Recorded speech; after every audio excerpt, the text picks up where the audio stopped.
আসসালামু আলাইকুম। নাজিম গ্রাফিক্স জোনের পক্ষ থেকে আপনাকে জানাচ্ছি আন্তরিক শুভেচ্ছা অভিনন্দন। তো আপনারা সবাই কেমন আছেন? নিশ্চয়ই আপনারা সবাই ভালো আছেন। আমি আপনার দয়া অনেক ভালো আছি। তো আজকে আপনার সামনে এমন একটি লোগো ডিজাইন করব এবং সম্পূর্ণ প্রসেসটা আপনাকে দেখিয়ে দিব যে আমি এই লোগো ডিজাইনটা কিভাবে করেছি। তো চলুন তাহলে ভিডিও শুরু করা যাক। তো ভিডিও শুরু করার আগে আমার ছোট রিকোয়েস্ট থাকবে, আমার চ্যানেলে যারা নতুন দর্শক অবশ্যই চ্যানেলটি সাবস্ক্রাইব করবেন এবং এরকম নিত্য নতুন ভিডিও পাওয়ার জন্য পাশে থাকা বেল আইকনটি অন করে রাখবেন এবং ফেসবুক পেজ থেকে দেখে থাকলে পেজটি ফলো দিয়ে রাখবেন। তো চলুন তাহলে ভিডিও শুরু করা যাক। তো আমি ভিডিও শুরু করার জন্য আমরা এখান থেকে টুলবার থেকে একটা ইরেজ টুল ড্র করব। তো আমি এখান থেকে একটা ইরেজ টুল ড্র করব। করার পরে আমরা এটাকে কপি করব। কপি করার জন্য আমরা অল্ট বাটন চেপে ধরে আমরা মাউস ড্র্যাগ করলে একটা কপি হয়ে যাবে। তো এতটুকুই কপি করলাম। আমরা কালারটা একটু চেঞ্জ করে দেই, তাহলে আমার বুঝতে সুবিধা হবে। তো এতটুকু রাখলাম। আমি একটু জুম করে নিচ্ছি। করার পরে আমরা এখান থেকে একটু ছোট করে নেব এবং শিফট এবং অল্ট বাটন চেপে ধরে আমরা একটু ছোট করে নিচ্ছি। আমরা এখান থেকে অ্যাড বাটন চেপে ধরে আমরা এটাকে অ্যাডজাস্ট করে নিব। এরকম হওয়ার পরে আমরা এখান থেকে সিলেক্ট করব।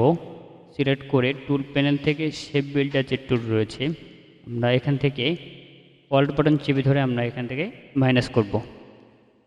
মাইনাস করলে আমরা এরকম কি ডিজাইন দেখতে পাবো এবং এরকম ডিজাইন হওয়ার পরে আমরা এটাকে অল্ট বাটন চেপে ধরে একটা কপি করব। কপি করে আমরা এখান থেকে এটাকে উল্টায় নিচ্ছি।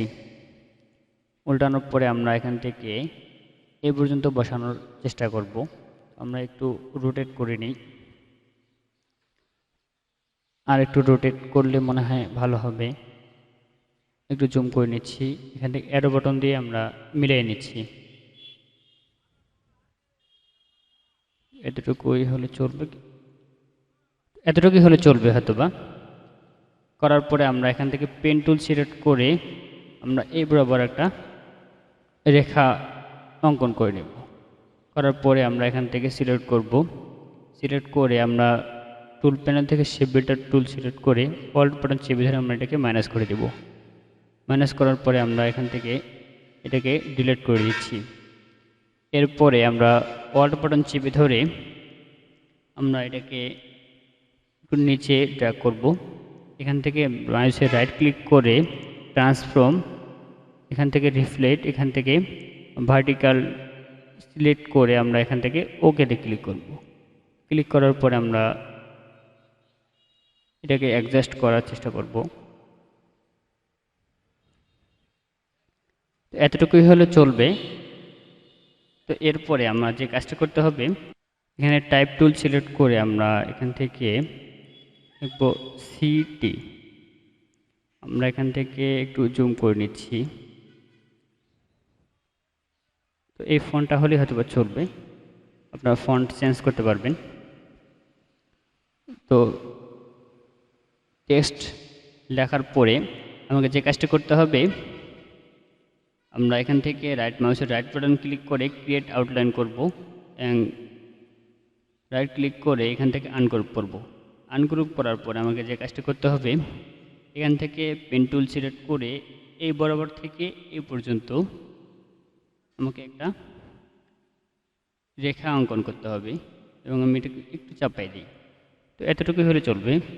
আমরা সিলেক্ট করব। সিলেক্ট করে আমরা শেপ বিল্ডার যে টুল রয়েছে আমরা সিলেক্ট করে মাউসের অল্ট বাটন চেপে ধরে এটাকে মাইনাস করে দেব এবং আমরা কপি করে এখানে আবার নিয়ে আসব। এটা কাটবো। আমরা সিলেক্ট করে শেপ বিল্ডার টুল থেকে আমরা অল্ট বাটন চেপে ধরে এটাকে মাইনাস করে দেব এবং আমরা এটাকে ডিলিট করে দিচ্ছি এবং আমরা এটাকে চাপায় দিয়ে অ্যাডজাস্ট করব। অ্যারো বাটন দিয়ে আমরা অ্যাডজাস্ট করতে পারি। তো এতটুকুই হলে চলবে এবং আমরা নিচে আসি। আসার পরে আমরা এখান থেকে পেন টুল সিলেক্ট করে আমরা এখান থেকে সোজা বরাবর একটা রেখা অঙ্কন করব। অঙ্কন করার পরে আমরা সিলেক্ট করব। সিলেক্ট করে আমরা শেপ বিল্ডার টুল সিলেক্ট করে অল্ট বাটন চেপে ধরে এটাকে ম্যানেজ করে দেব। এবং এরপরে আমরা এটাকে ডিলিট করে দিচ্ছি। ডিলিট করার পরে আমরা এখান থেকে ডাইরেক্ট সিলেকশন টুল সিলেক্ট করে এটার মধ্যে একটা ক্লিক করব, শিফট বাটন চেপে ধরে এটার মধ্যে একটা ক্লিক করব। ক্লিক করার পরে আমরা এখান থেকে মাউসের অ্যারো বাটন দিয়ে আমরা এটাকে অ্যাডজাস্ট করার চেষ্টা করব। তো এতটুকুই হলে চলবে। দেন আমরা এখান থেকে তীর যে রেখাটা এটা একটু নামাই দিই। তো আমরা এখান থেকে একটা সিলেক্ট করব, এখান থেকে শিফট বাটন চেপে ধরে এটা ক্লিক করে আমরা নিচের দিকে একটু বাড়িয়ে দিচ্ছি। তো এতটুকু হলে চলবে। এবং আমরা এখান থেকে কালারটা সিলেক্ট করব। কালারটা সিলেক্ট করার জন্য আমরা এখান থেকে সিলেক্ট করে আমরা এখান থেকে আইডি উপর দিয়ে সেম কালারটা আমরা কপি করব। করার পরে আমরা এই কালারটাকে আমরা এই পর্যন্ত নেব এবং আমরা এখান থেকে কালারটা আমরা এখান থেকে আইডি উপর দিয়ে এই কালারটা নিয়ে নিচ্ছি। এখন আমি এটাকে কন্ট্রোল জি দিয়ে গ্রুপ করব। গ্রুপ করে আমরা এখান থেকে বসানোর ট্রাই করব। এখান থেকে আমি এতটুকু রাখলাম।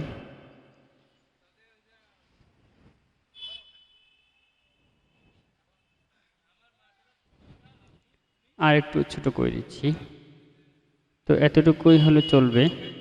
দেন আমরা এখান থেকে লেফট বাটন চেপে এটাকে শুধু এখানে আনবো।